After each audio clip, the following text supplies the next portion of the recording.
San Mateo County Harbor District Board of Harbor Commissioners meeting to order. I'd like to welcome members of the public and guests, our additional speakers, additional lessee coming to visit us. May we have a roll call? Commissioner Bernardo, Commissioner Brennan, Commissioner Chang-Carelli. Present. Commissioner Lorenas. Here. President Mateusz. Here. And Debbie, Commissioner Bernardo's just walking in. Commissioner Bernardo. Here. Right.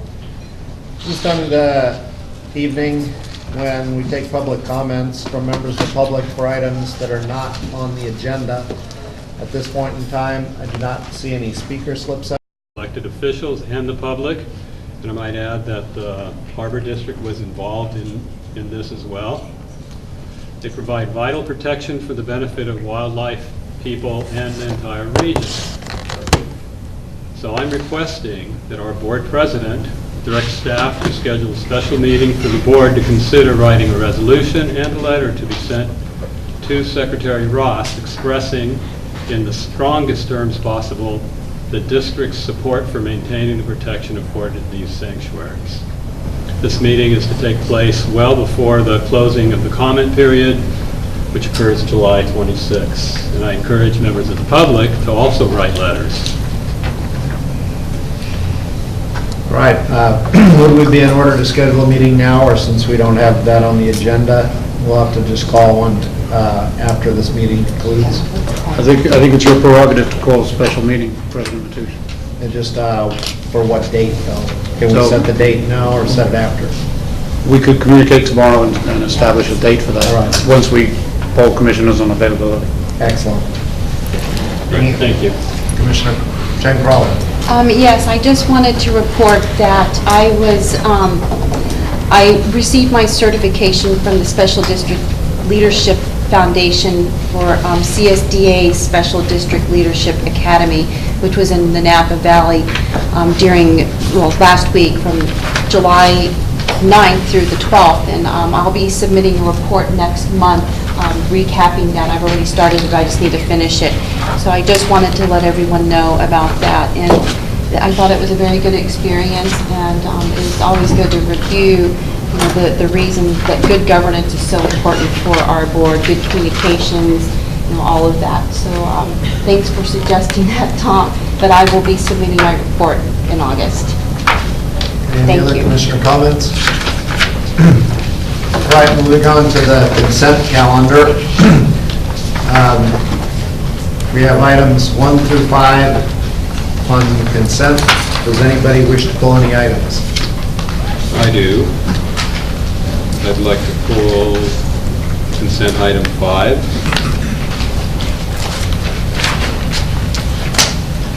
Any others? Is there a motion to accept items 1 through 4? So moved. Second. Vote. Roll call. President Mateusz. Aye. Commissioner Lorenas. Aye. Commissioner Chang-Carelli. Aye. Commissioner Bernardo. Aye. All right, moving right on to our discussions. Item 6, Pillar Point Harbor American Disabilities Act sidewalk expansion and parking lot improvement project. We're getting an update. Mr. Moran. This is an information-only update on the Clear Point Harbor sidewalk expansion project. The Clear Point Harbor restaurant retail strip currently has a 10-foot wide concrete walkway in front of the existing businesses. The sidewalk area has historically been shared by restaurant outside seating. The shared use has caused the walkway to narrow beyond ADA compliant width. The district engaged a consultant to assist in design, engineering, public outreach, and regulatory compliance to widen the sidewalk area to accommodate outside restaurant seating and ADA compliant walkway along the retail strip. The adjacent parking lot and walkway along Johnson Pier Road will also be repaired and altered to better accommodate accessibility. Multiple public and stakeholder meetings were organized to gather input, and the district's ADA transition plan consultant provided professional input on the final design. Staff will move forward with applying for a CDP and advertising an invitation to bid so that after receipt of all necessary permits, a contractor can be chosen to begin construction. Right now, I'd like to introduce Ed Slintak, from our consultant from CSG, and Ed will give us a update on our site plan.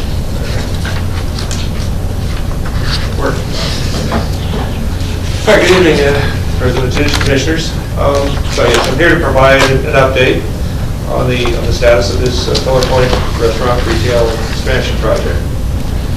As Lauren brought out, we're ready to advertise. We'll put this out to advertise next week.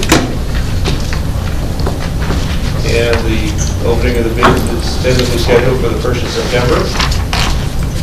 Award at the September meeting, soon to be at the September meeting, which will begin construction in October. Including a construction duration of 90 calendar days. Let me go through the project scope elements. So the red line represents the boundaries of the work zone. In summary, we're extending the promenade out to 25 feet in width along the full width of the building. This will provide a pedestrian path around the perimeter, and the interior area will be open for seating or other retail uses. We're going to repair and seal the parking lot, update and replace the curb ramps and some sidewalk areas, and restripe the parking lot to provide additional ADA accessible spaces.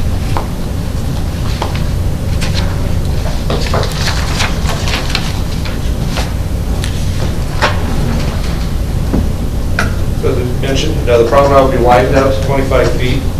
Front 5 feet is for pedestrians. We're adding pedestrian ramps. So along that promenade, there are 3 pedestrian ramps. One at the corner, which is part of the sidewalk along Johnson Pier Road, and 2 sort of more in the center of the promenade area, which connects to the accessible parking spaces in the parking lot.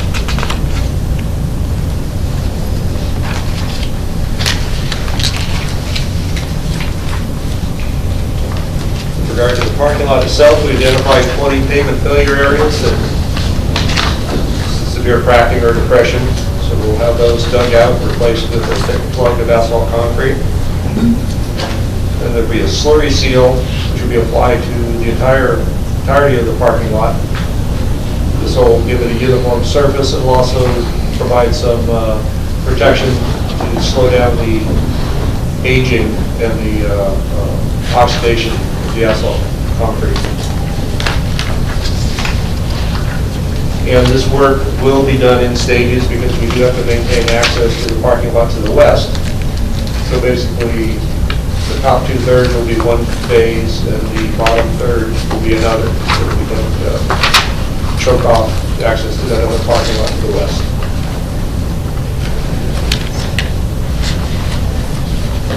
So we're installing 13 new ramps, which are within those yellow circles, yellow bubbles. We have a series of them along Johnson Pier, one behind the Harbor Master Building itself, and 2 in front of the retail areas, and 2 at the far west end of the promenade down by Mavericks. Do you have any close-up pictures of that?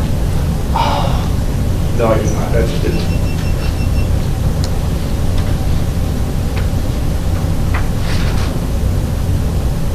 Also, the valley gutters across the upper parking lot, the path of the sidewalk extension as it goes across the aisleways, the concrete valley gutter there, that's going to be rebuilt to bring it into compliance with ADA requirements. It's got too much of a crosslope currently, so we'll flatten that out a little bit.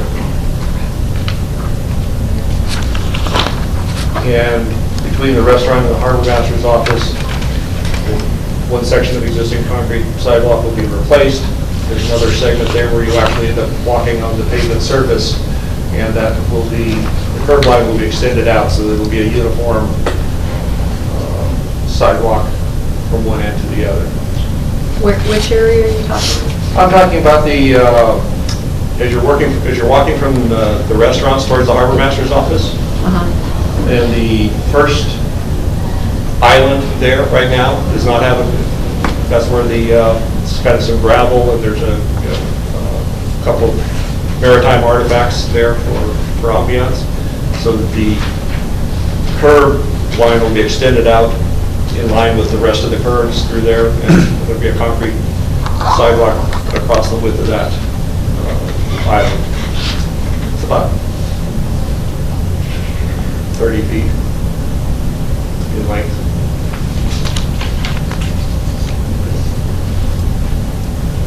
And that's really it in a nutshell. I know there's been a lot of people that are looking forward to getting this project done, so we're excited that it's integrated into the construction. While we're breaking up all this concrete, has there been any discussion about moving the PG&E little power panel that's at the end of what's you could call Princeton Seafood? That was discussed with staff at one point, and it was deleted from the project because that turns into a long, drawn-out process usually with PG&E. You get them to engineer that. Even though you think it would be very simple, they seem to. Is there any way we could just request them to come out and, I don't know what it would take for the general manager to ask them to look at it? It just seems to me we're going to break up the concrete twice. Yeah, that would certainly be. And I mean, it might not fit within the parameter of this project, but it'd be just nice for us all to have the information, and perhaps for the lessee to have the information. Great. I'll work with staff to. Yeah, we had looked at it, at moving it across the street, actually. That was originally in our wider scope, but we had narrowed the scope of this project considerably back more to its original aspect. However, I would agree that that would be very beneficial to do so, and I think we should look at it and add that into the project. Would it be possible to get some drawings that have a little bit more information, because this is kind of hard to visualize with just these little yellow circly areas? Well, I can certainly, through staff, forward you the design drawings. Yeah, that would be great. I don't know why those weren't included. That would be really helpful. Shall be done.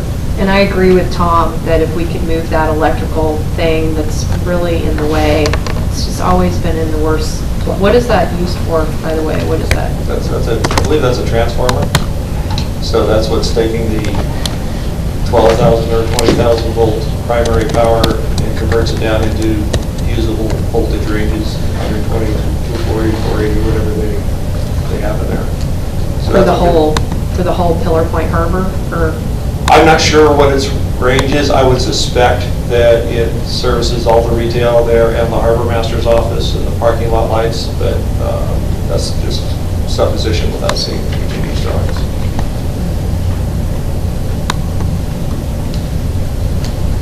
Any other final questions? Are we going to add, what do you call those things that block people from parking over the sidewalk? Wheel stops? Yeah. Yes. I'm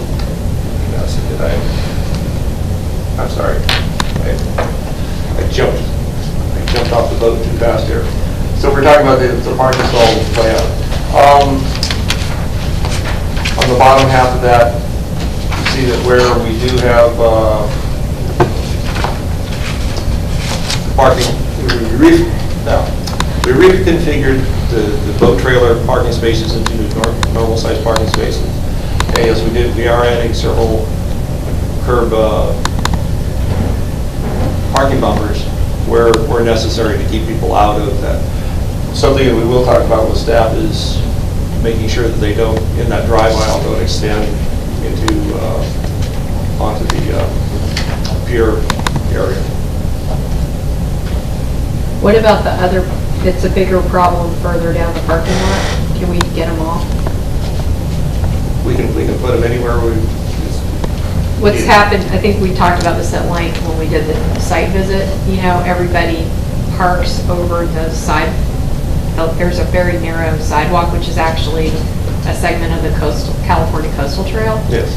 And so then, once the vehicles are hanging over the edge into the trail area, you're down to about this wide, and I've got great pictures on my iPhone of people with baby strollers and wheelchairs trying to get through, and they really can't get through there because of the fact that everybody's car is hanging into the... Yeah. And if we just had that little place that makes them stop, then they wouldn't do that. Do recognize that the parking is realigned 90 degrees, so instead of, right, the boat stalls come in direct, you know, perpendicular to the trail. And now the new parking spaces will, you know, are parallel to the trail, so they're... What about though down towards the end where the... Well, they're still retaining a couple of those, and so yes, you can add... I believe actually it's outside the scope of the project from what I'm seeing outlined here. That's correct, President Mateusz, but there's nothing to stop us from, even outside of this project, just purchasing some wheel stops and getting them down there. I mean, we already have some in the contract, so adding a few more is, you know, would be a simple matter. just to protect the trail, that would be great. Yeah. We could do that. Well, and for safety too, just in case someone's near there, just to have like a little barrier. Yeah. I said, we already have some in there, we can always add some more. All right, any other comments on item 6? Well, thank you very much. All right, thank you. Moving on to item 7, Phillip Point Harbor Romeo Pier Demolition Project. Award demolition contract to the Dutra Group. Mr. Moran, please fill us in. All right, this is a motion to authorize the general manager to accept the bid amount not to exceed $2,734,350 and award the contract to the Dutra Group for the Romeo Pier demolition project and establish a contract contingency in the amount of 10% of the contract amount for unanticipated additional expenses associated with the contract and authorize the general manager to issue change orders up to the contingency amount. The district purchased Romeo Pier in 1996. In 1998, an evaluation of the pier's structural integrity was conducted, results of which indicated that it would not be cost-effective to repair the pier. Numerous immediate safety concerns were addressed, and the pier remained operational until the eventual shutdown over a decade later. Due to the advanced state of deterioration, the pier was planned for removal. The original project was envisioned as being performed as removal under emergency circumstances when the pier deck first started to collapse in early 2014. An emergency permit was acquired from the regulatory agencies, and the project schedule was envisioned as taking just 34 weeks. The district had several issues that stalled progress, including obtaining the necessary landside access rights for construction vehicles. As time elapsed, the regulatory agencies withdrew the emergency permits and required that new permit applications be submitted. Permits were reapplied for, and during review, the regulatory agencies requested additional studies which had not been anticipated, such as a biological resources assessment, cultural resources records technical study, and cultural resources assessment. The district's consultant completed the regulatory compliance and technical specifications in May of 2017, and the project invitation to bid was promptly publicized. 3 contractors attended a mandatory pre-bid conference on June 7th, and only 1 contractor submitted a project bid on June 30th. The Dutra Group was the sole responding project bidder, and the bid amount was $2,734,350. Staff have reviewed the bid and determined it is responsive to the solicitation's requirements, and that the Dutra Group is a responsible bidder, qualified to perform the work. Dutra's bid price exceeded the budgeted project amount by $1.2 million and is over $2 million greater than the district's original 2014 estimate with an emergency permit. The 2014 estimate is obviously outdated and did not take into account additional costs necessitated by the additional permitting requirements. If the commission approves this item, staff has determined some opportunities for cost savings that might be obtained through an efficient administration of the contract after award.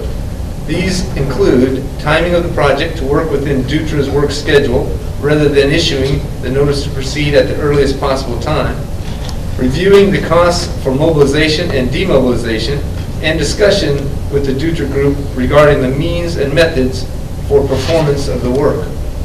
Approval of this item will be funded in part from the district reserves and could result in a maximum decrease of district reserves by $1,234,350. This assumes no reductions, no additional charges, and/or change orders for this project. The Dutra Group has expressed willingness to work with the district in order to achieve the most cost-effective project possible, with the possibility of a reduction to its bid price. This may result in a reduced impact to the project on district reserves. After further discussion with the general manager, the Dutra Group has already asked their engineering staff to reevaluate method alternatives and has today offered a $434,350 cost reduction. Reductions can be made formal through deductive change orders, and as the proposed motion suggests, the contract will be written for an amount not to exceed $2,734,350, thus allowing for even further reductions if found possible. Staff considered recommending that this commission reject the bid and then attempt to negotiate a new contract with the Dutra Group. This approach presents the risk of protracted negotiations with no resolution and the necessity for another bid process, which would not necessarily result in lower costs and would delay completion of the project. Staff considered recommending that this commission reject the bid and go straight out for another bid process. Again, there would be no guarantee of lower bids, but there would be a delay in the completion of the project. Staff recommends the board approve the motion to authorize the general manager to accept the bid amount not to exceed $2,734,350 and award the contract to the Dutra Group for the Romeo Pier demolition project and establish a contract contingency in the amount of 10% of the contract amount for unanticipated additional expenses associated with the contract, and authorize the general manager to issue change orders up to the contingency amount.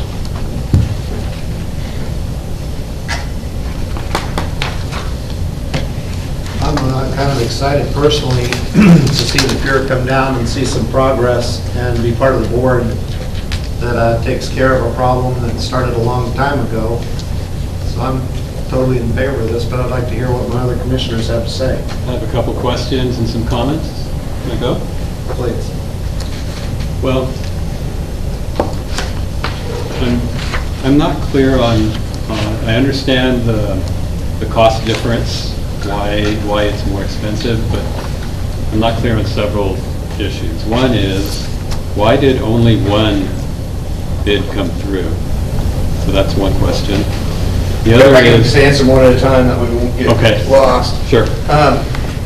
This type of work in the Bay Area, and I don't claim to be an expert, however, we do have Brad Porter from Moffitt and Nickel here to answer the commissioners. He graciously came to answer many specifics that I can't clarify, and we'll get his confirmation of my response here, because this is just on my knowledge.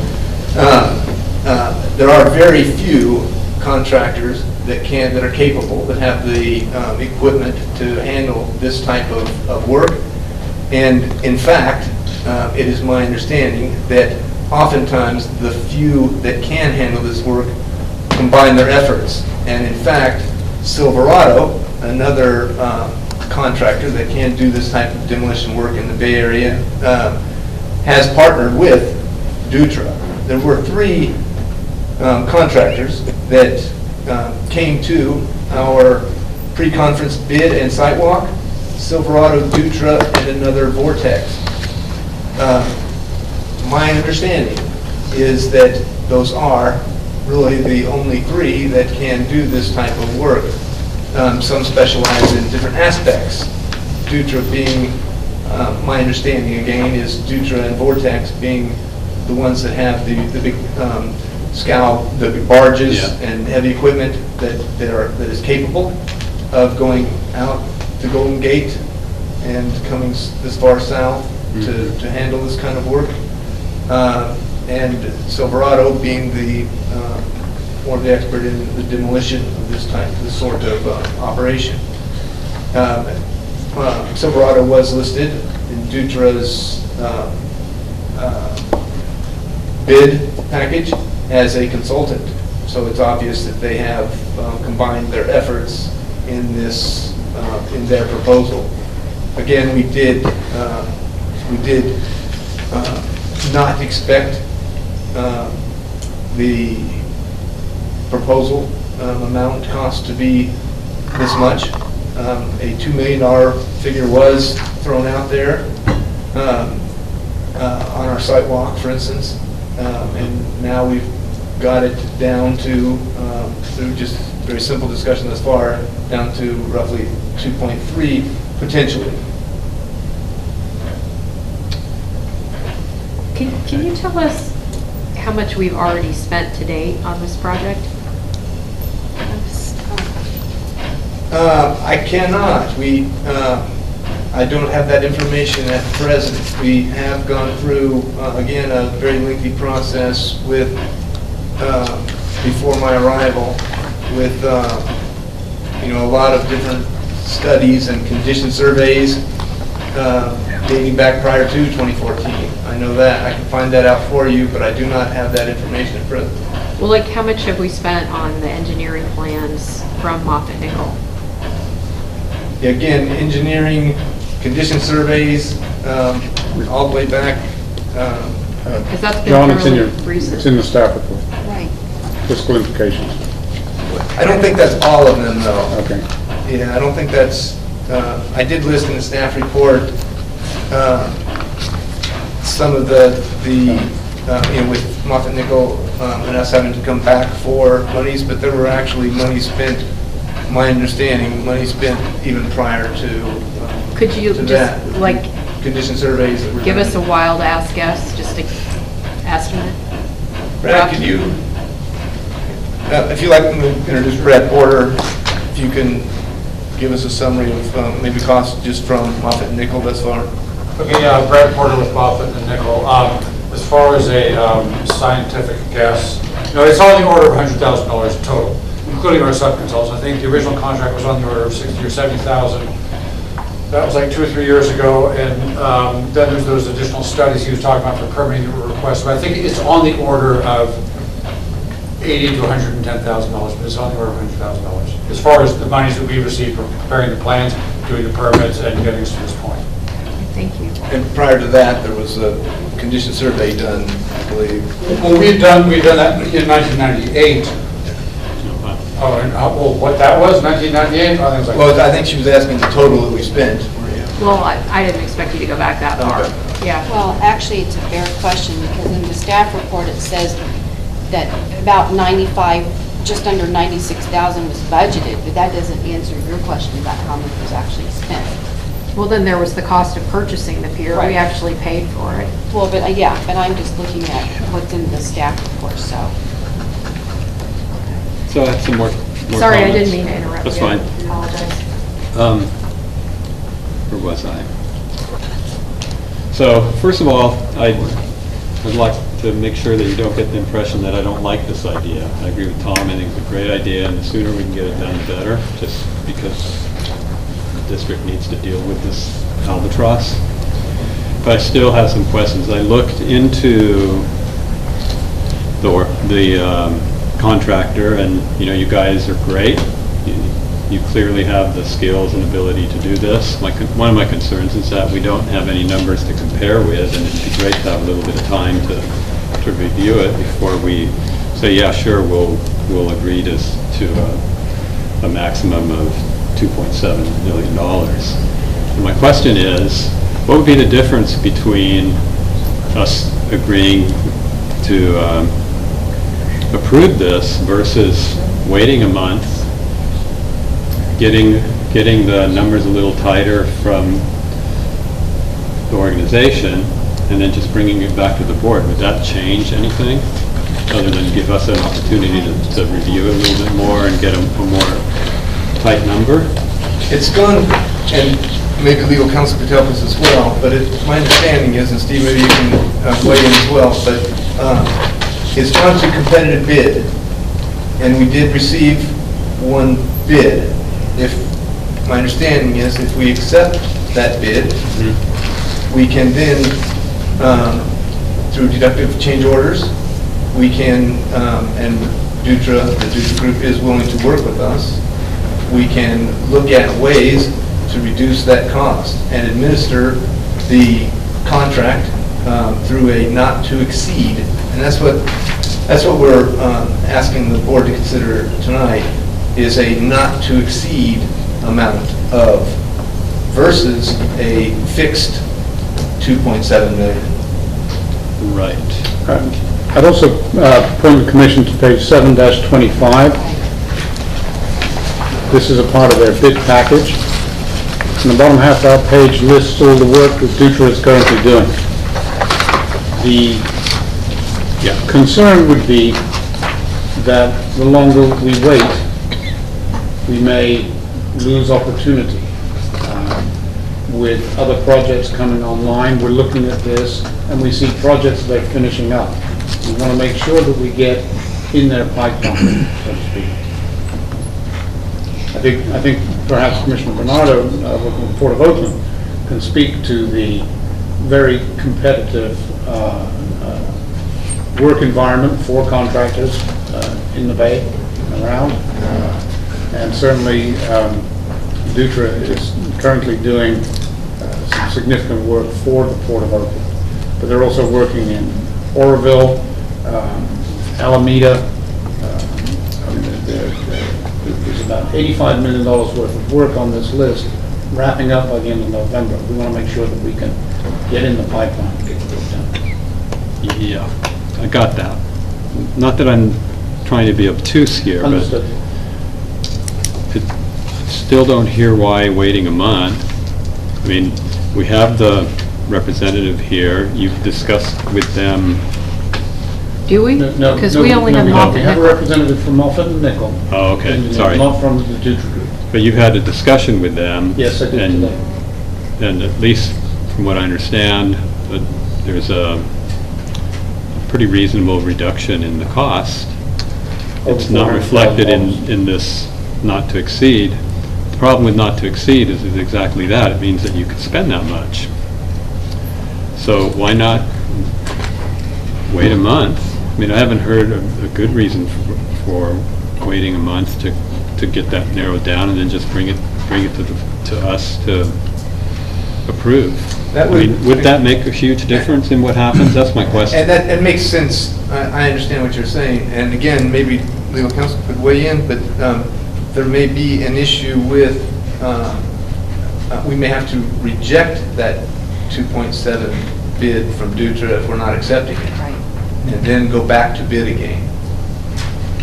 Is that the process? The question of whether this could be delayed a month is a little different from the question, the comment that John is making in terms of the compliance with the statutory requirements for public works bidding. Right. The question of whether this must be awarded now or in a month, I know you're all looking at me, but I don't know that I view that as a legal question. Yeah, no, I understand. Yeah, we've got 90 days to accept this bid, So we could wait. but So are we going to be in a different position in 90 days, even if they reduce the price through discussion even further? My understanding is we have to either accept their bid that was proposed by our bid deadline, or we reject the bid, which is one of the alternatives. So I do, I think. Sounds like you're asking a question, or is that, are you stating a I fact was or trying asking to a state a question? fact there. Okay, that's a fact. I think, we have, the bid documents say we have 90 days to accept the bid. So we could wait a week. Absolutely. We've got a willing contractor. We want to get in the pipeline for the Right. work.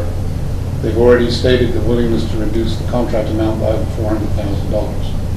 And if the motion passes as suggested, then I would tie the deductive change order to the execution of the contract. Certainly, we could negotiate the scope between now and next month and get a reduction in bid, but, yeah, I mean, I don't know whether that could result in a challenge from another Yeah, I'm contractor. still not convinced. I'd like to hear what I have a question. other Commissioner commissioners Crowley. have to say. Okay. Oh, I just wanted to ask, just walk me through the timeline. I've been involved with, obviously, in my other board, the construction of a fire station, which was delayed by a year because of the demand for construction and, just the on and off, on again, off again kind of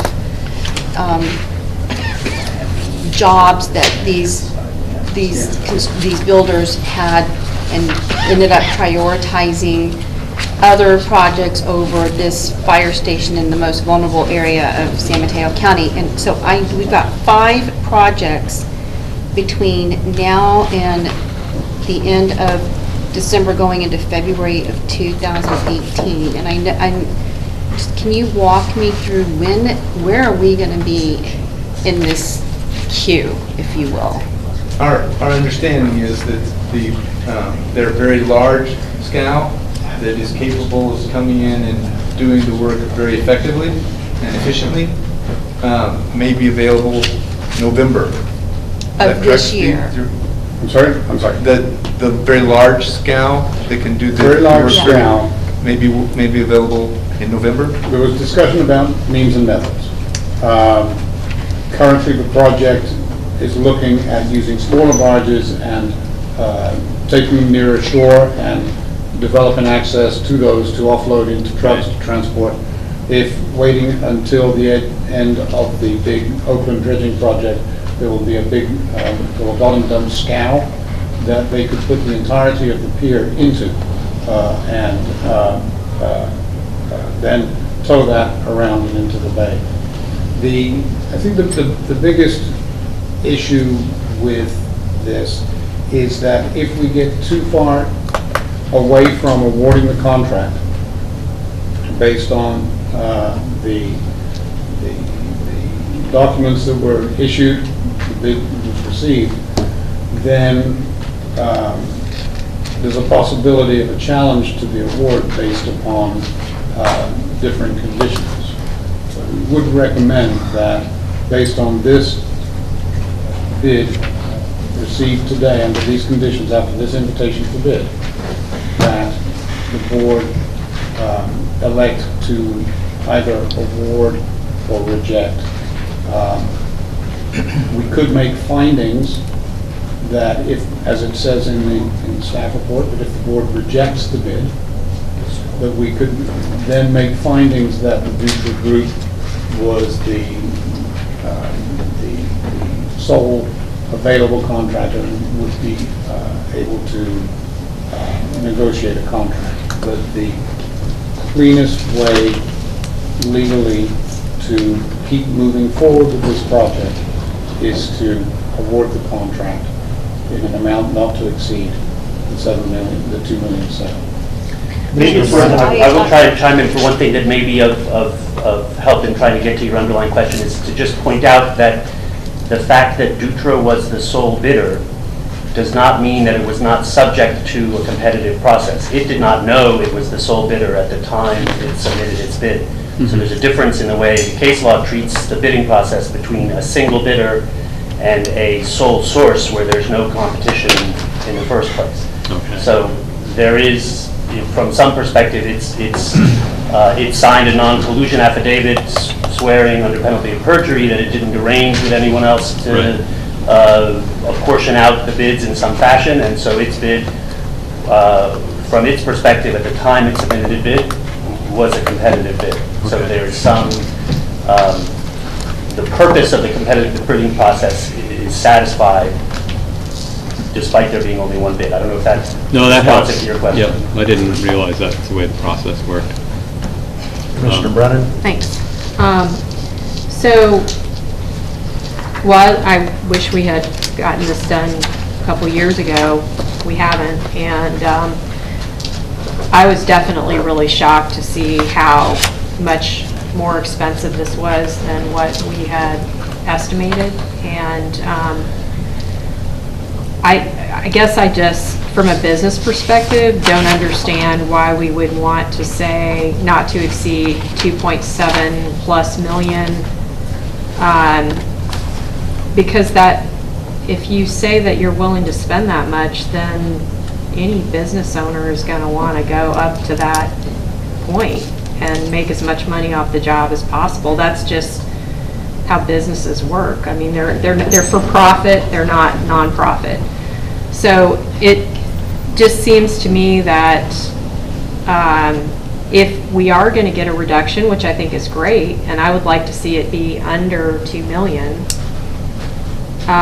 then they ought to give us a new cost, and then we ought to be able to approve that amount, not some vague thing where it's some phone conversation and somebody said that maybe they'd lower the price, or however that went down, I don't know. It doesn't mean anything because we don't have anything in writing, and all we're looking at is, you know, the staff asking us to accept a bid for $2,734,000, and that's, when I think about what we could do with that money, you know, we could replace some docks, we could do work to Johnson Pier, we could do, well, there's so many things that we need to spend money on, and it's just a lot to bite off for tearing down a bunch of old wooden planks. You know, I mean, it just seems like a total waste of money. I was comfortable with, even though it didn't make me happy, you know, with, okay, we're going to have to just suck it up and spend 1.5 million, but now we're getting up towards $3 million, and that just seems completely outrageous. I just don't see how it could cost that much. So while I understand the process, and I understand that, you know, we only got one bid, and that's okay. You know, sometimes that happens in a bid process. I still think that we need to figure out creative ways to get the cost down, and I feel like we would have more leverage doing that in advance of approving almost $3 million. And so I, you know, just as a business owner, I know that if a client tells me, you know, we've got $100,000 budgeted towards a project, well, it's in my best interest to try to come up with a way to spend the $100,000, you know? So it just, to me, doesn't make any sense to say that we could spend, that this company could spend up to almost $3 million. It doesn't seem like that's going to encourage them to try to reduce the cost, which is what I think we need to do, because we aren't the Port of Oakland.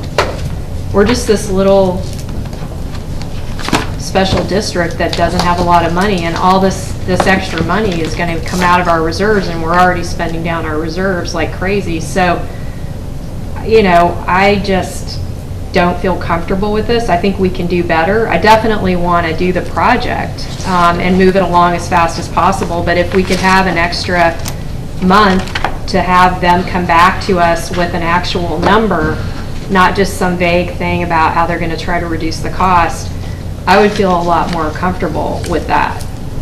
So that's where I'm at with it. I can't, and I don't feel comfortable approving spending almost $3 million to tear down Johnson Pier after all the money we've already spent on it. And, you know, I think we got to find a more cost-effective way to do it. And I think there probably, it sounds like there is, which is great. So let's pursue that. That's my perspective.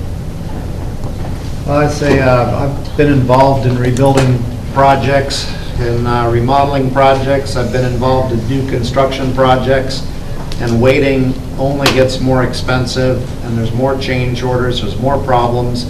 There's also a problem with the existing liability of the pier in its current condition. For those reasons, I'm willing, and what I've heard staff say, they're going to work diligently to preserve costs and to work in the Harbor District's best interest. I don't believe that we're going to gain anything by waiting, and my recommendation is to move forward and get periodic reports from staff on how we've saved and delayed the project, waited for their equipment to come in, given them every opportunity to save us money that they can, and then gladly hear back on these savings. Commissioner Bernardo. I'm sorry, were you finished? Yes. Thank you.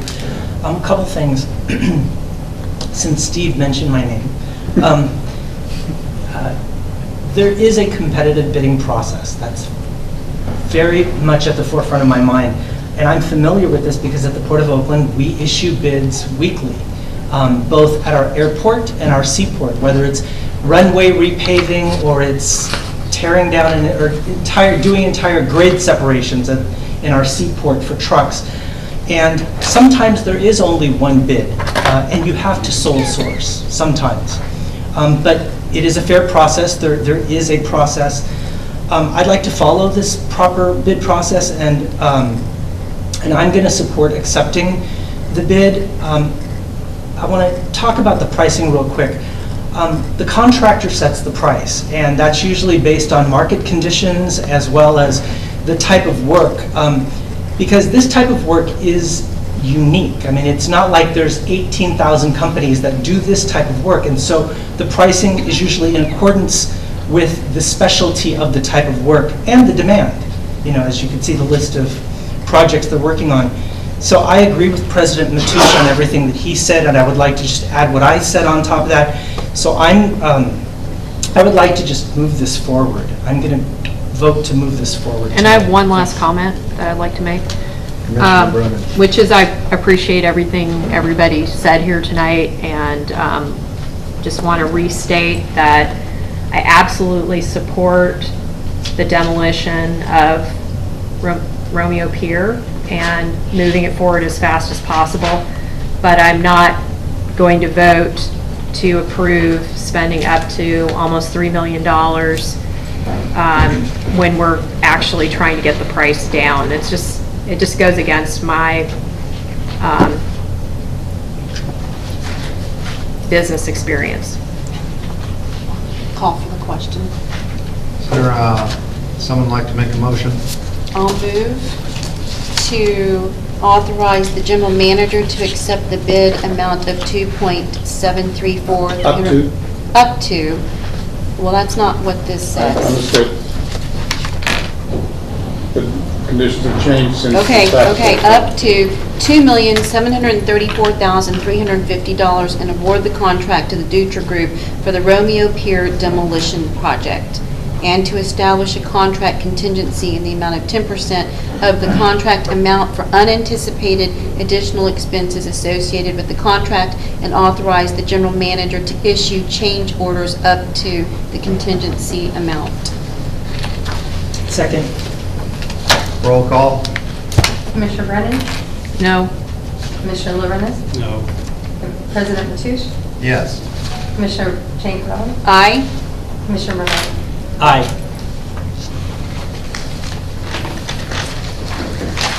All right. Moving on to item 8, State Land, California State Lands Commissioner Sea Level Rise Assessment.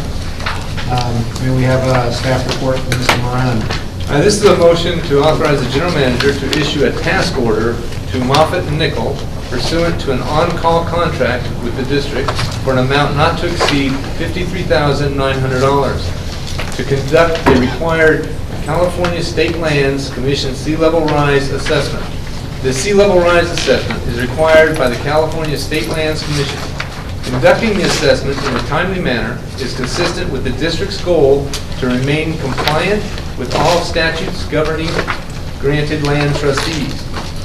Pillar Point Harbor lies on granted public lands and is required by the California State Lands Commission to conduct a sea level rise assessment by January 1, 2019. The California legislature passed a statute requiring granted land trustees that receive on average $250,000 in gross revenues annually from their granted lands to assess the impacts of sea level rise on their granted lands.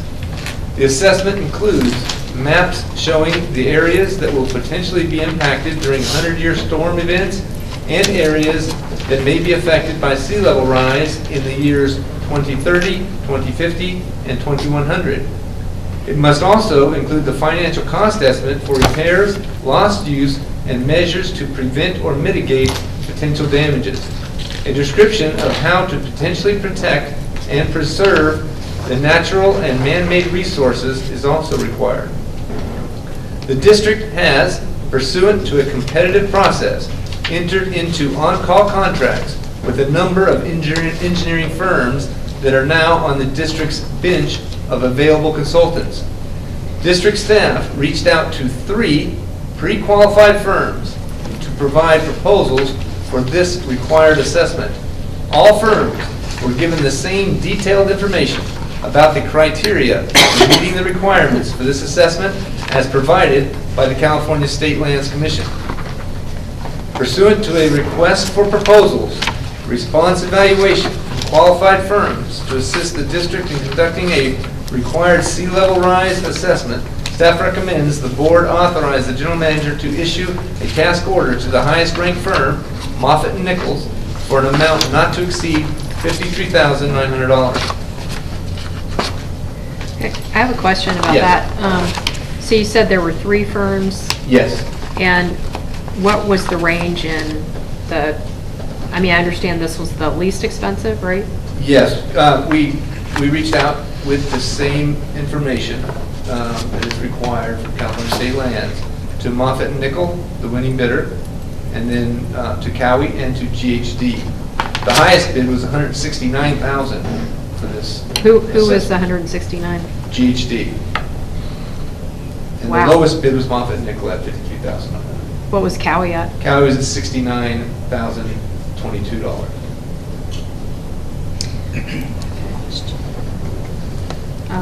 Commissioner Chang-Crawley.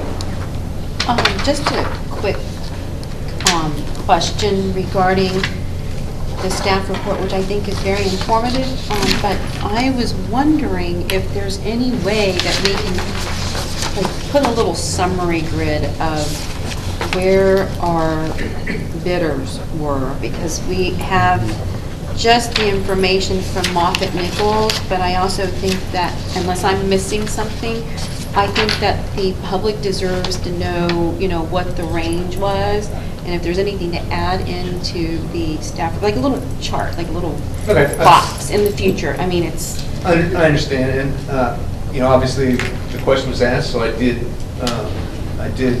obviously give each of the bid amounts. Well, and also if we can add in, what is it that we asked for, like if we... Oh, the criteria? Yeah, the criteria. The criteria is what is required, which is... No, I know, but I mean vis-a-vis what the other bidders, what they did. Did they all meet all of the criteria? Some of the criteria? I mean, the range of 69,000 to 53,900 or call it 54,000 is so big. It makes me wonder, just because it's the lowest bid doesn't mean it's the best firm for the job. So, but I don't know what the other firms could have done or could do. So are you saying that everyone met all of the criteria? Yes, it was Okay. a numbered criteria that was specifically required by California State Lands, and of course, this is a required sea level rise I get that. assessment. So it was not, even though it's beneficial for the district to learn this information, this is not something that we wanted to go necessarily above and beyond for. We wanted to meet the minimum requirements that were required, and this is what was how the respondents were directed. So just out of curiosity, for the $169,000 proposal, was that the minimum, or was that beyond the min, I mean, that's what I'm saying, I'm just curious as to what the information is. I'm assuming the 169 was the minimum that, What? What do you mean? The minimum required Yes, is yeah. what we I know, requested okay, in order okay, to I get it. address I just- all of the criteria required by state lands. If I could clarify, Commissioner Giancarelli, one little part of this. You know, this wasn't an invitation to bid. We had, as John pointed out, 3 pre-qualified on our bench. Right, which we approved Consultants, before. which we approved Right. after a competitive process. And they were asked to propose on this. And so they were all pre-qualified. Okay. Even before we asked them to propose. And Okay. then John reviewed the proposals and they all had the same information, so this was the result. I'd It just wasn't a like- competitive invitation to bid Okay, I process. didn't interpret it that Okay. way, but thanks for the Okay. clarification, Steve. Commissioner Brennan. Thank you. So what's so astounding about this is that GHD would come in with a bid for $169,000, which is $100,000 over the middle bid and way over the lowest bid. And what really got my attention when you mentioned that is that GHD is the company that is doing the work on the West Shoreline Trail, which costs have like gone completely out of control, and we still don't have a project yet. So I'm wondering if we ought to reevaluate the vendors that are part of our little pre-approved group, because this is such a huge disparity. It just got my attention, and it seems odd, and seems to be something wrong there. So I just wanted to make that point. And then also, I move that we authorize the general manager to issue a task order to Moffett and Nickel pursuant to an existing on-call contract with the district for an amount not to exceed $53,900 to conduct a required California State Lands Commission sea level rise assessment. I'll second that. Roll call. Commissioner Bernardo? Aye. Commissioner Giancarelli? Aye. President Mateo? Aye. Commissioner Lorenz? Aye. Commissioner Brennan? Aye. One make quick a comment on I that? just want to make one quick comment regarding the staff report and the green sheet, our table of contents. So this actually asks, so recommendation is not to just receive the report, so y'all can just make sure that, that the recommendation is on here instead of just receiving the report. That would be helpful. That was a little, Can I make a comment? Yes, thank you. thank you. Commissioner Lorenz. I'll make it short. So to me, one aspect of this that I think is important and we didn't discuss is that the district, I believe, really should have a sea level rise plan apart from just what's required by State Lands Commission. I think we owe it to our district and to our public to actually have a plan in place. Yeah, I agree with that. And I agree wholeheartedly as well. In fact, which was another concern for staff, GHD had already conducted for us a sea level rise assessment that was required for permitting at the West Trail for that portion. Yep. So as we're going on forward with projects, the district is already being required to do sea level assessments as we progress. So this overall sea level assessment is going to be beneficial to us. It appeared to me the criteria that the professionals at State Lands Commission put together seemed very consistent with what other regulatory agencies have required. So I think it is beneficial. Yeah. Get off topic. I mean, if we want to discuss, I think the greater issues of a more comprehensive sea level rise update for the board, I think that would be appropriate to agendize a separate item. Yeah, it's not, it's on top. Happy to do that. Yep, I agree. Can we get that on the next meeting? August, can we Well, take a look at what's getting planned? I think we've got a fairly big agenda already and shaping up. I actually would like to Okay, include it good. in this item that you pulled off of consent somehow, Ed. I mean, I don't know, we can talk about that. We can talk about it then. Yeah. Yeah. All right, if there's no more discussion on that item, moving on to item 9, California Division of Boating and Waterways Infrastructure Grant, big program, financial assistance, Tier 1, for the Pillar Point Harbor Boat Launch Restroom Replacement Project in the amount of $75,000. Resolution number 1714. Mr. Moran, please. All right, item, And may I just say, I'm going to thank John. I think that this board packet this evening is John's board packet. So we generally try to mix it up a little bit, but John's got the hot seat tonight. Thank you, John. items 9 and 10 reflect the district staff's continued efforts to identify and apply for any grants available. I'll refer back real quickly to the Romeo Pier. We're still attempting to apply for some grants there as well that may help us, and we've already been unfortunately turned down for one as well. This is a motion to authorize an application for boating infrastructure grant program Tier 1 for financial assistance to the California Division of Boat and Waterways and adoption of resolution number 1714. The district is in the process of filing an application for DBW funds to replace a portion of the Pillar Point Harbor boating infrastructure, the boat launch ramp restroom facilities. These restrooms were originally constructed in 1992 and were constructed of mostly timber and concrete. The buildings are now beyond their useful life and are due for replacement. To be considered for assistance, DBW requires that the governing body of a public agency pass a resolution that authorizes the district to apply and receive funding. Staff recommends that this commission approve application submission for the California Division of Boat and Waterways and Boating Infrastructure Grant Tier 1 requesting $75,000 and adopt resolution 1714. The restrooms there at Pillar Point Harbor boat ramp were in fact already on our capital improvement project. This would assist us. I just have a quick question about the resolution. And I noticed this on, I would have called you about it if I had noticed it sooner, but I noticed this on item 10 as well.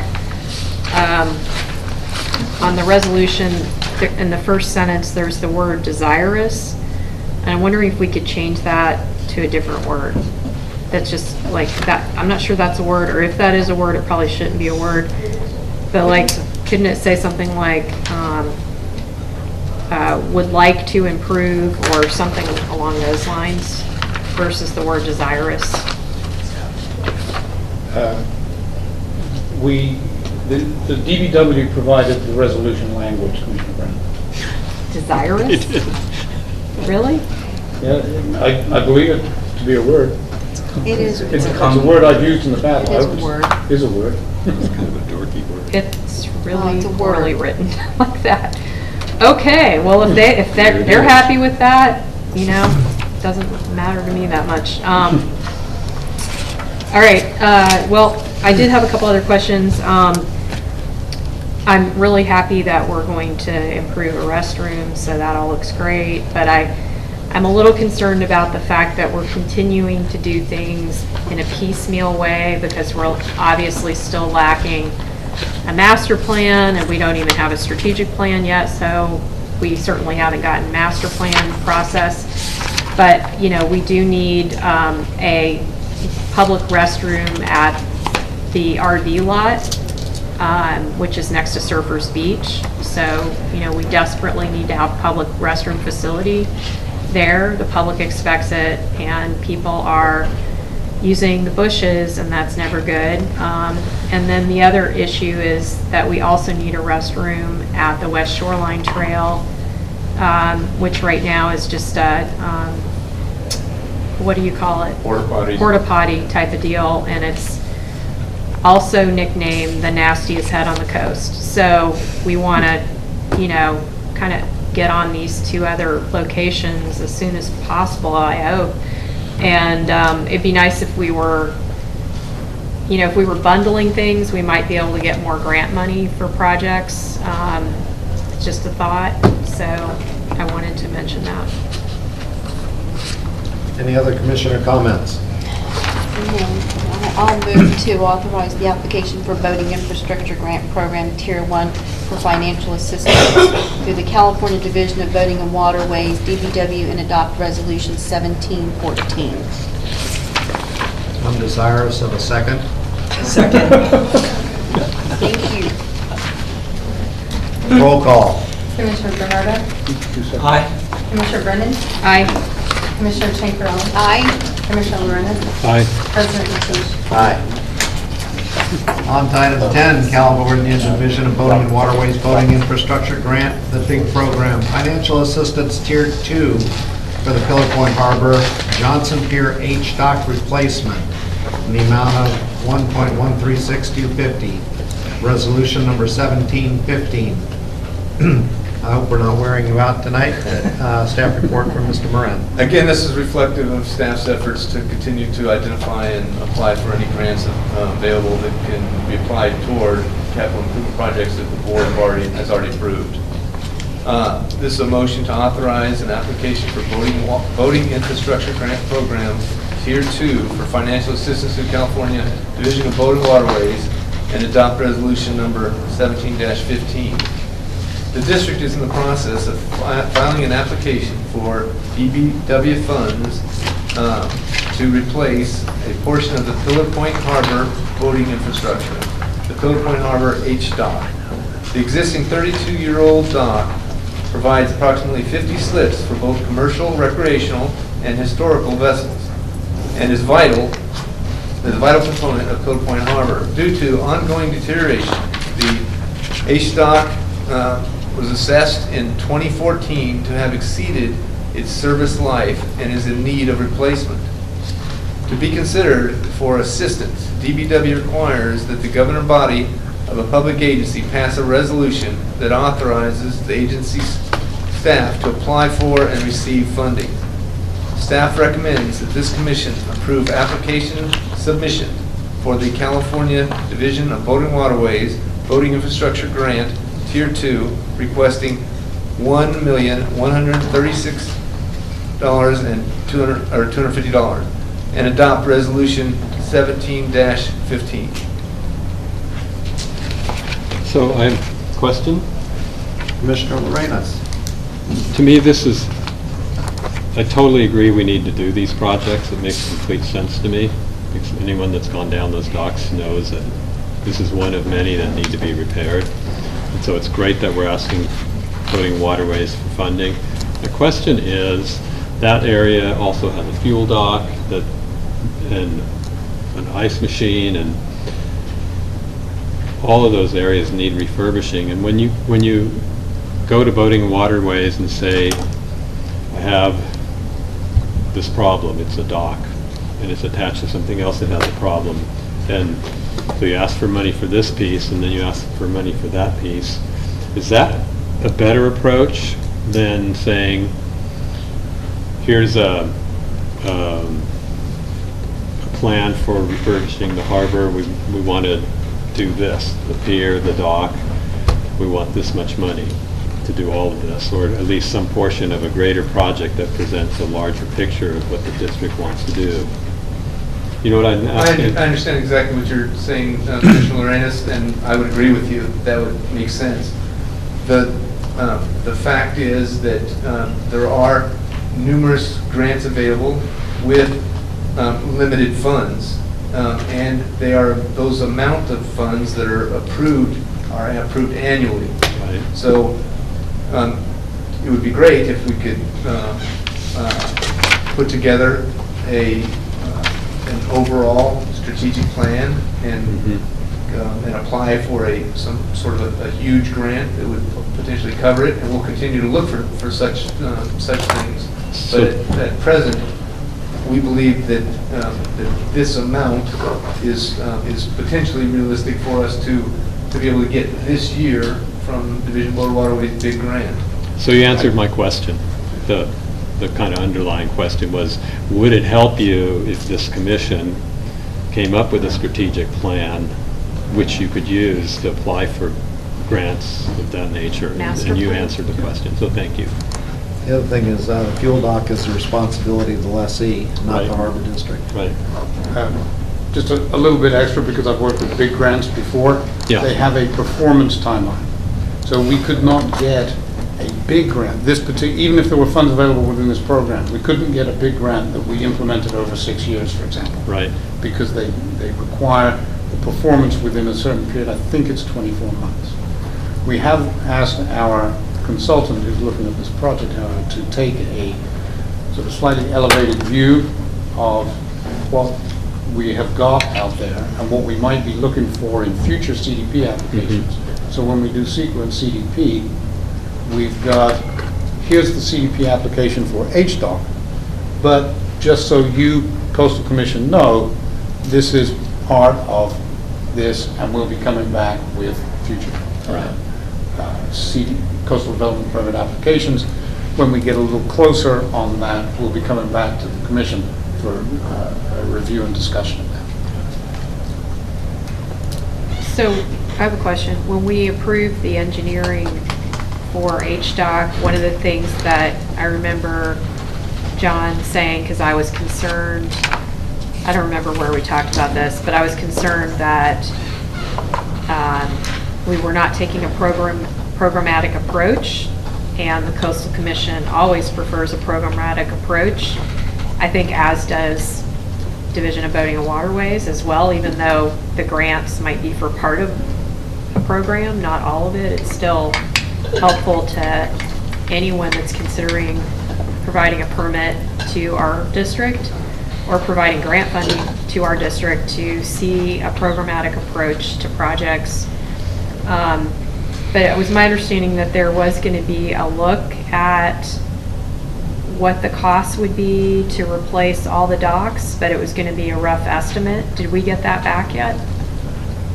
We are, as Steve has just indicated, have asked the consultant to look at the, at potential different alternatives for gaining more berths and an overall picture of what the marina might look like if we're making some projected changes for the future, so that we're not looking at just a redesign of HDOC to accommodate wider boats, etc., or allowing a few more berths to be included on HDOC, or reconfiguring the fuel dock. We're looking at, if we did X, what would Y and Z look like? What would the rest of the docks, what would the rest of the docks look like? Should we make HDOC accessible at present, or would it make more sense in the overall picture to make one of the docks closer to shore, accessible, with accessible berths that require special widths of finger piers and lower electric pedestals, etc. So we are looking at. And then once we've got that narrowed in a little bit, we'll be able to direct the consultant to come up with some engineers' estimates of, you know, what this one is going to be in 2018, what this one might be in 2020, and so on and so forth. Well, I think it'd be helpful to have the public a little, and the board more involved in that process, because in the decision-making about, well, are we looking at extending docks longer? Yep. Are we talking about adding a new dock? Coming back to you, absolutely. Okay, because I wouldn't want it to get too far along without getting the feedback at a public meeting. Of course, Commissioner Brennan, we will be, it's very early stages at present. We've seen one draft, which I looked at and Steve has looked at, which has been altered a little bit. Once, of course, we get a more firm look at something that is more something that we're proud to take to the board, we will, of course. Okay, because I know there's been a lot of feedback from the public that they do not want any docks close to Perch Beach. So I hope we're not going to waste No, any we're not time. talking, at Okay. present, there's no design to add No, we're only, additional yeah, this length of is dock. just HDOC at This this is point. HDOC, Right. the sole HDOC. item that's on this agenda item. So, yeah, I do have a couple comments about HDOC. So with regard to, yeah, I think we need a master plan. I think we need to stop doing piecemeal projects. That's what this is. This project was not properly discussed with the board. It was put on consent. It was approved on consent. This project, engineering, never should have been approved on consent. It should have come to the board for a full discussion because there was money involved. And a commissioner, myself, tried to pull it off consent for discussion, and I was blocked by the board president, so I wasn't able to pull it off for discussion. So I'm frustrated that we didn't start with a fuller discussion on this project earlier. And I think that we need to replace pretty much every dock at Pillar Point Harbor, and I think we need to look at it from a programmatic point of view, holistically, and I think that's going to help us get the permitting and get grant funding. And I think we didn't do that with this the way that we could have, although it's great that we're going to try to get some grant money here. But I hope going forward that we're not going to do this kind of piecemeal dock by dock sort of thing, because it's just time consuming, and you know, we've got too big of a project to do it like this. So those are my comments. Thank you. Any other commissioner comments? Motion to approve. I'll move to authorize application of boating infrastructure and grant program Tier 2 for financial assistance to the California Division of Boating and Waterways, DBW, and adopt resolution number 1715. I'll second. Commissioner Lorenz, seconded. May we have a roll call? President Mateo, Aye. Commissioner Lorenz, Aye. Commissioner Chancarelli, Aye. Commissioner Brennan, Aye. Commissioner Bernardo, Aye. All right, moving on to, we're going to talk about the cartel bankruptcy. I'll probably recuse myself, so in an effort to move the meeting forward and the district's goals of completing the agenda, we're going to call on consent item 5 and bring that back for discussion by the board. And sometime during the discussion, we'll also hear public comment. Before we get, because it is a consent item, I have to just make one compliment to another consent agenda item, which was the activity report that Anita Pyle put together, which I thought was great. So, and I didn't make the comment earlier because I knew we were going to discuss that, but thank you for this. I thought the information was thorough and concise, and I'm glad that you put on there the grant amounts and the what's happening, how much you've completed and the things you're continuing to do. So thank you for that. And I would like to add that I was distracted, and I would have liked to pull the whole activity report, because They were great. I'd like to see if we could put that on the agenda for the board, because just like Commissioner Crowley said, it gives us an opportunity to compliment you guys for the great work you're doing. And without it on, rather than having to pull it from consent, this time I was distracted and forgot to do it. And there's a lot in there that I think the public would like to know.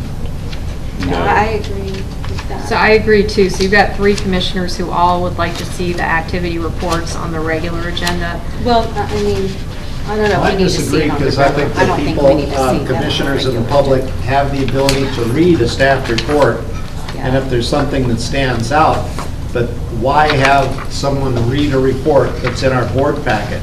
We're all given our board packets on Fridays, or we have access to them that early. And if you can't get around to reading your board report and finding out what our staff has to say, why do you come to a meeting to have someone read to you? I have a lot of I agree questions. with That's Tom. a very good point, and it's not exactly what I was asking, because my point is... We're complimenting the... Right, it would be nice to give staff an opportunity at our meetings to highlight portions of this that they believe are important for the public to hear. I read these reports in detail like I know you do, but the public may not have an opportunity to do that, and they certainly don't know what staff is thinking with respect to what your accomplishments are, and it gives you a chance to highlight what's important, or maybe say this month we don't have anything. That was my point. Great. Let's go on to item 5, proposed scope and duties of the San Mateo County Harbor District Beach Replenishment Committee. Okay. And we have a staff report, Mr. Moran. Right. At the direction of the President of the Harbor Board of Commissioners, the direction was for each committee to come up with scope and goals. This is a motion to approve the proposed scope and duties for the San Mateo County Harbor District Beach Replenishment Committee. The district's Beach Replenishment Committee will be another means for members of the public and civic organizations to provide input into decisions made by the Board of Harbor Commissioners. If approved by this commission, the scope and duties of the Beach Replenishment Committee will read: the San Mateo County Harbor District Beach Replenishment Committee shall advise and assist the Board of Harbor Commissioners in investigating, developing, and advocating beach replenishment projects within and adjacent to district-managed properties. The committee will identify and prioritize projects for board approval. The committee will research and recommend ways and means to carry out beach replenishment projects. The committee will assist the district in gathering public input, securing public support, and identifying funding opportunities for board-approved beach replenishment projects. After approval of the scope and duties of the Beach Replenishment Committee, an agenda will be created and the first meeting will be set. District staff recommends the board approve the proposed scope and duties for the San Mateo County Harbor District Beach Replenishment Committee. Commissioner comments prior to public comments? Can we get public comments next? Well, I have a comment. Okay. I just want, Ed brought up the sea level rise plan, and I'd like to somehow incorporate that in here. Right. So if we could get a public comment, Yeah. and I'll comment on this. if that's I have okay a public comment on this item from Bud Ratz.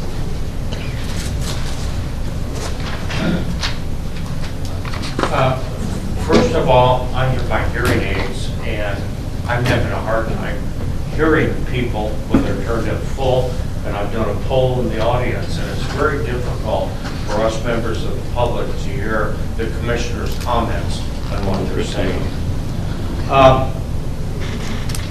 I watched the tape of the last meeting, and I was rather surprised that committees were suspended by the president. History. I think the committees over the past several years have made a very valuable contribution to the Harbor District, and have really, in many ways, opened up and addressed a lot of the issues in the grand jury report. Committees should not really be dismissed. I understand our president's frustration in not having scopes for the committees, which he has requested over time.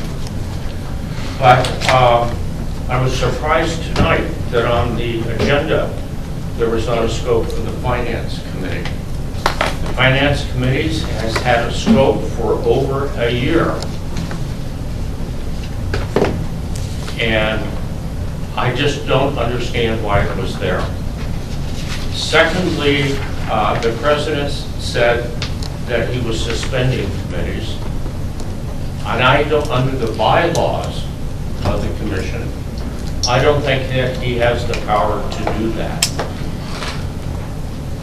Constraining the activities of the committees, I think the commission is depriving itself of a very valuable channel for public input and input on expertise.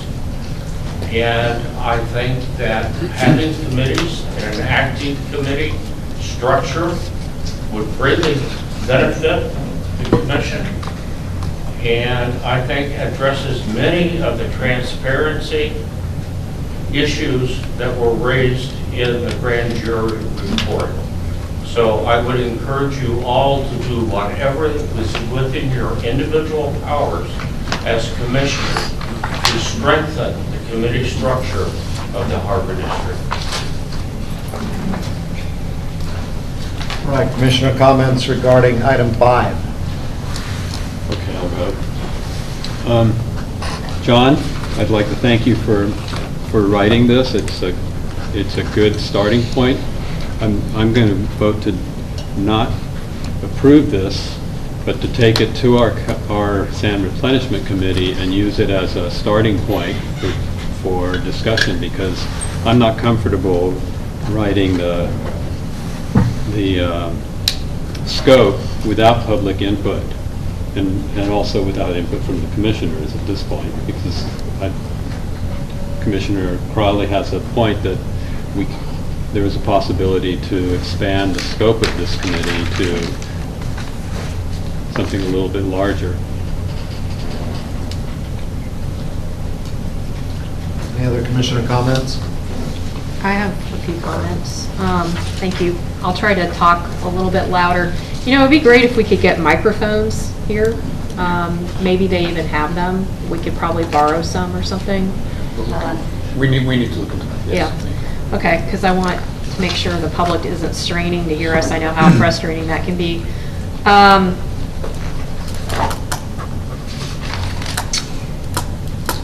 So the idea that maybe sand replenishment might want to also look at sea level rise sounds like a very reasonable connection that maybe the committee would want to look into. So that widening of the scope might make sense. So I just wanted to chime in on that.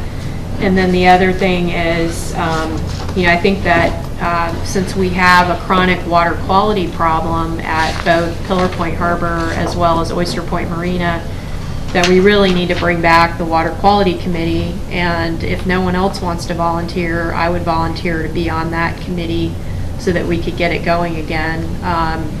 I don't think it's a committee that would need to necessarily meet every month, but I think having some maybe bi-monthly meetings would be a really good idea to make sure that we're keeping an eye on that and staying in good communication with the county and the Resource Conservation District and the staff as well.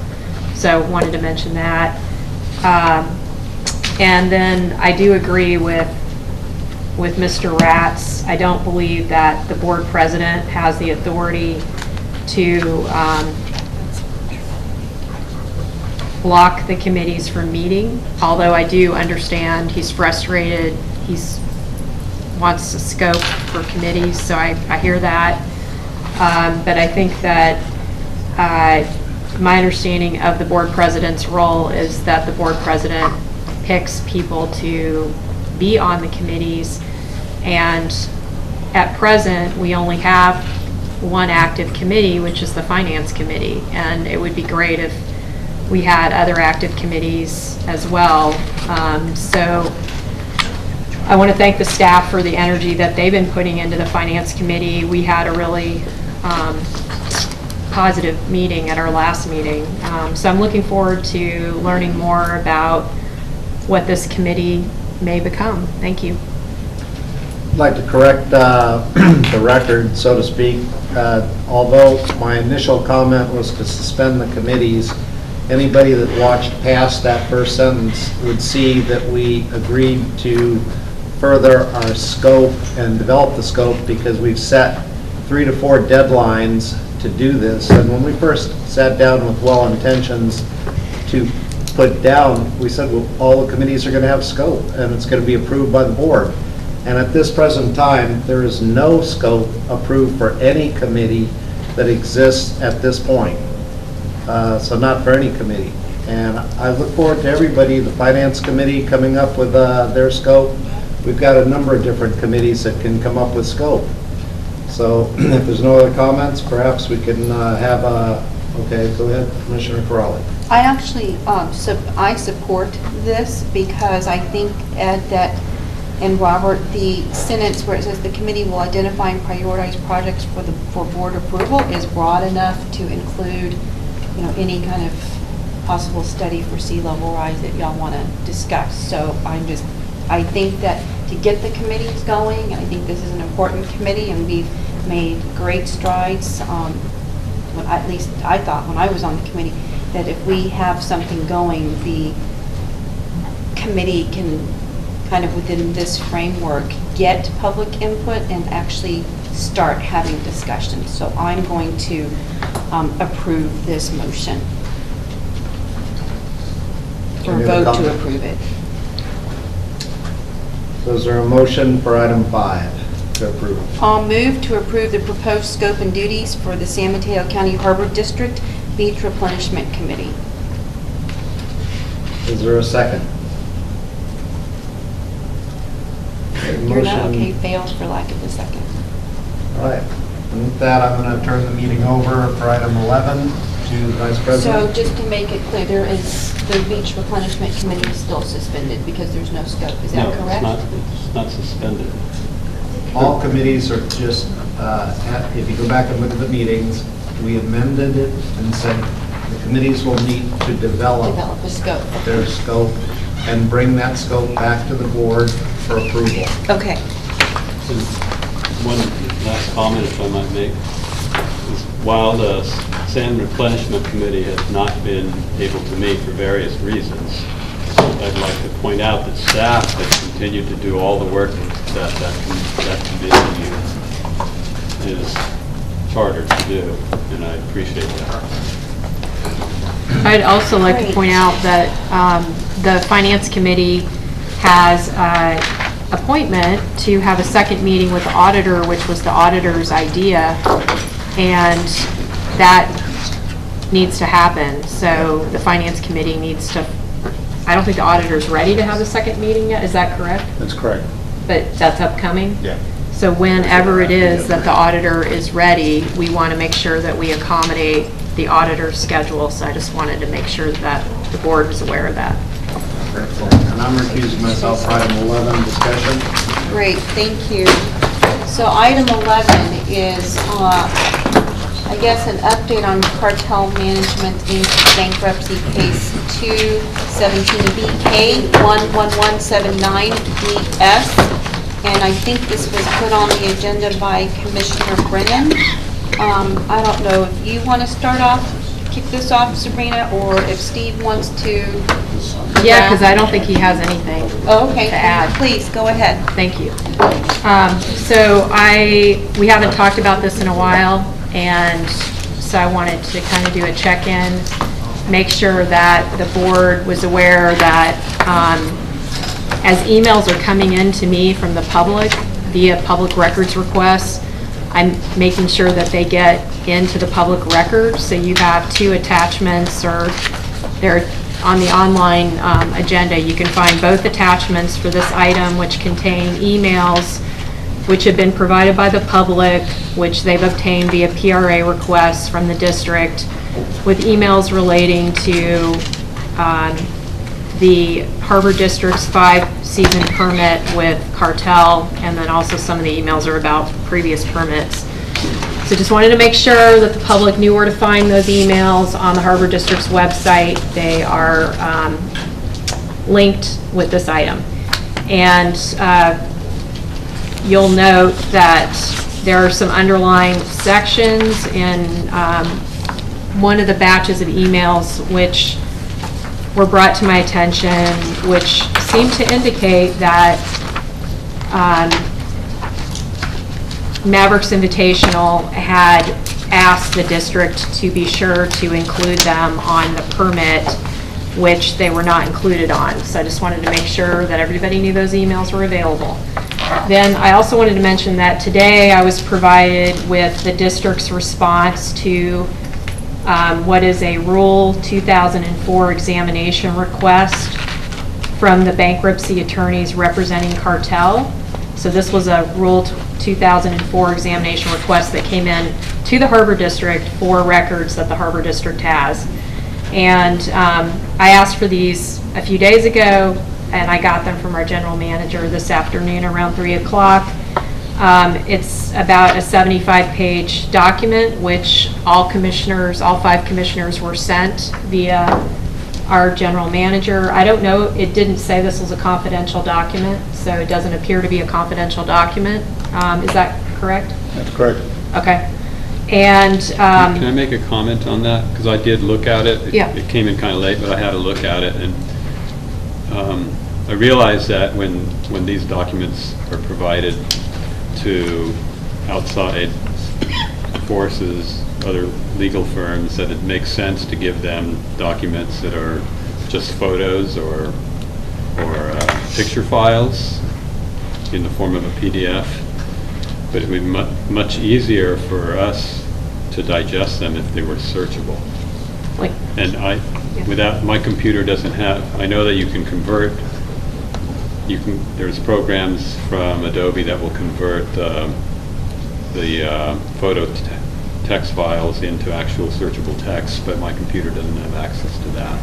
And it would just be great to be able to search. yeah, it would be definitely. Make it a lot easier to understand these documents and put them in some kind of context. Yeah, it would help, so I agree with that. So anyway, the document came in this afternoon. The document is from Hanson Bridget, which is the law firm that represents the Harbor District, specifically from our bankruptcy attorney, Emily Charlie, and our general counsel, who's here tonight, Stephen Miller. And in the document, it appears that Emily Charlie of Hanson Bridget, I'm concerned, is misrepresenting material facts in her July 7th, 2017 letter, and in her selected chronology, I quote, she calls it a selected chronology. So if you look at if you look at the 75 pages, you'll see a number of exhibits. I think it's 1 through 9, and it's a very selective chronology of email documents that give a certain impression, but if you match them up with some of the other batches of emails that I've been providing and making part of their public record, you'll see that it's, what do they call it? Alternative facts or something like that. It's selective. So it doesn't give a complete picture, and I'm concerned that by doing that sort of thing, we are misrepresenting material facts. So those are some of the red flags that came up for me, although I need more time to review it. And I'm concerned because it appears that council's attempting to provide cover for what I would describe as costly mistakes on the part of our district's general counsel in having our interim general manager previously, Mr. Lazoff, sign off on a permit that the board never saw and the board never approved. And that was a huge mistake, which is what has landed us into this situation that we're in today. So it's kind of all coming full circle at this point. So I think that it's important that we be aware of this, and the fact that we have Hanson Bridget representing us trying to handle a problem for the district that they created appears to be a significant conflict. And I know Commissioner Lorenas and I have already brought this to the attention of the board previously, and I assume we will continue to do that because the problem has not been resolved. And so it's my hope that the other commissioners become aware of this concern and are willing to take some action. It takes 3 people on this board to call a special meeting, and if we're going to look at finding some outside counsel to help us with this specific matter without a conflict, we need 3 votes to do it. So I wanted to make that point. Make sure that the public is aware of this 75-page document, and I'm going to ask that this, if we've learned tonight that it's not confidential, that it be made part of the public record so that it's attached to the minutes of this meeting so that the public is able to find it. And then I did want to mention one thing specifically, if I can find it. If you go to on the July 7th, 2017 letter from Hanson Bridget to the Bankruptcy Council representing Cartel, on the second page, item 2, it says the selected chronology surrounding the issuance of permit number 2015-34 that the district believes shows Mavericks Invitational Incorporated was aware of the changes in permittee name and actively participated in the process. So it's suggesting that they were aware, but that conflicts with the email information and is not. I've reviewed every email I could possibly find on this topic, and I have found nowhere in any of this email that it's the case that Mavericks Invitational was informed in advance that they were going to be removed from the permit. So I don't understand where that is coming from, and I find it to be misleading. So unless there's some evidence to that, I don't see how we can be saying that to anyone. The other thing that popped out at me with this is that there's a letter attached from counsel representing Mavericks Invitational, which I had never seen before, and the date on that letter is June 1st, and that letter was not brought to the attention of the board. The only way that I found it was by requesting staff provide me with this 75-page document that I had no idea existed. I didn't know what I was going to get, but I asked for everything to do with requests from Cartel's bankruptcy counsel, and this is what I ended up with. So lo and behold, there's a letter from Mavericks Invitational's attorney here dated June 1st, which I'd never seen. And if the district's getting letters from attorneys, we need to know about it. Madam Chair, if I may. Yes. This topic has been the subject of closed session discussions on a number of occasions by this commission. And that letter has not been discussed. May I recommend that any further discussion like this, because it may affect potential litigation and strategy of the district, be discussed in closed session? Yeah, I agree with that, and so I'm going to well, that was pretty much it on this item, and thank you for your opinion. If you care to comment, Mr. McGrath, that's fine. Otherwise, we're done with item 11. Yeah, that wrapped it up for me. Thank you. Adjourn? I move that we adjourn from this. No, adjourn the meeting. It's the last item. Oh, so sorry. Wow. It went by so fast. I move that we adjourn the meeting. Second? Is there a second? Okay. Let's do a vote count on that. Commissioner Bernardi? Aye. Commissioner Brennan? Aye. Commissioner Chanfarelli? Aye. Commissioner Lorenz? Aye. Meeting is adjourned. Thank you.